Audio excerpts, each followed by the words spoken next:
Hoy el Estado de México está viviendo uno de los momentos políticos más importantes, básicamente porque muy posiblemente el PRI pierda una de sus bases históricas determinantes. El Estado de México siempre ha sido un bastión, una base fundamental del priismo, del régimen autoritario y de todo lo que esto representa en términos políticos e incluso culturales. Y hoy puede perderlo.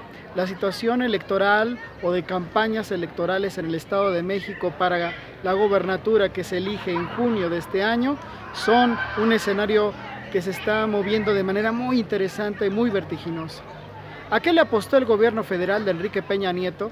A conservar la entidad con base en el derroche de recursos públicos, movilizando incluso a buena parte del gabinete, comprando votos a través, pues, de recursos federales.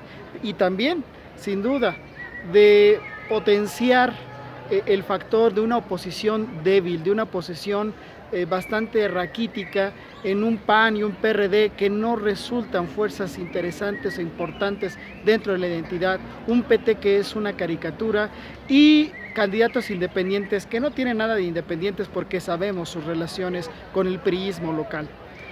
El gobierno federal le apostó a derrochar recursos, a comprar voto y a dispersar el voto de esa oposición. El factor que no se contempló y que no se ha contemplado hasta ahora de manera seria en los procesos electorales de los últimos 2 años es el ascenso electoral de Morena, del Movimiento de Regeneración Nacional y en particular de su candidata Delfina Gómez, ex presidenta municipal de Texcoco. No se midió seriamente esto y ahora Delfina Gómez compite y empata con Alfredo del Mazo, candidato del PRI. En términos reales, esta candidatura o esta pelea es de 2. Esta gobernatura se pelea entre 2, no entre 3 o 4, entre 2. Alfredo del Mazo por el PRI y Delfina Gómez por Morena. Juan Cepeda, el candidato del PRD, Josefina Vázquez Mota, candidata del PAN, se pelean sin duda, pero el tercer lugar, muy lejos de los punteros en esta competencia. Al menos eso es lo que nos dicen las encuestas.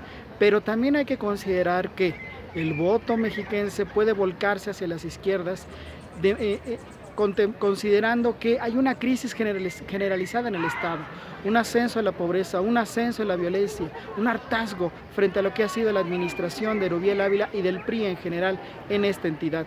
Puede venirse un fenómeno importante de votación en contra del PRI, un voto de castigo muy importante, favoreciendo a la candidata mejor posicionada.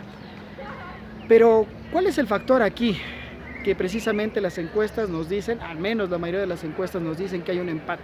¿Qué es lo determinante? Que la ciudadanía salga a votar el próximo 4 de junio, que la ciudadanía salga a ejercer su derecho al voto, a ejercer su derecho constitucional a elegir gobernantes.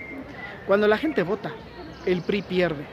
Es falso que el PRI tenga todo el control de la situación política. Lo sabemos desde el 2000 para acá. El PRI pierde cuando la gente vota. ¿El PRI puede intentar un fraude en el Estado de México? Sin duda alguna. Pero si la gente hace valer su derecho, el PRI puede perder. ¿Quién puede ganar? Sin duda alguna que estamos planteando que la compañera Delfina Gómez por Morena sea la victoriosa. Aquí es donde nadie entiende las razones bastante irrisorias de Juan Cepeda, candidato del PAN, para no declinar o sumarse a la candidatura de Gómez. ¿Por qué? Porque él dice que tiene posibilidades de alcanzar a sus rivales e incluso de ganar. Nadie sabe de dónde saca la información ni en qué se basa para afirmar tal cosa. Esto es básicamente un cuento, una fábula que se ha inventado Juan Cepeda y los dirigentes del PRD en el Estado de México. Lo que sí están haciendo es que no se garantice la victoria de las izquierdas en el Estado de México. Pero al final del día, cada quien pagará sus culpas, cada quien pagará sus ambiciones en este proceso. El 4 de junio se define. Y es importante entonces aquí el llamado a las bases del PRD, a que tomen en serio este proceso, que no sigan las farsas de Juan Cepeda, un candidato que además recibió dinero de Erubiel Ávila, e incluso así lo denunciaron los propios dirigentes nacionales del PRD. El propio Jesús Ortega denunció a Juan Cepeda como el candidato del gobernador Erubiel Ávila en el proceso interno del PRD. Ahora ya se olvidan de eso, pero eso fue lo que se denunció en su momento. En ese sentido, llamamos a las bases del PRD para volcarse al voto, en favor de Delfina Gómez de Morena. Las izquierdas pueden ganar y hay que fortalecer esa opción. Hay que quitarle espacio político al PRI, hay que vencerlo en sus mejores bases y entonces el priismo podría tener un fin histórico en este 2017 y el próximo 2018. Nos vemos.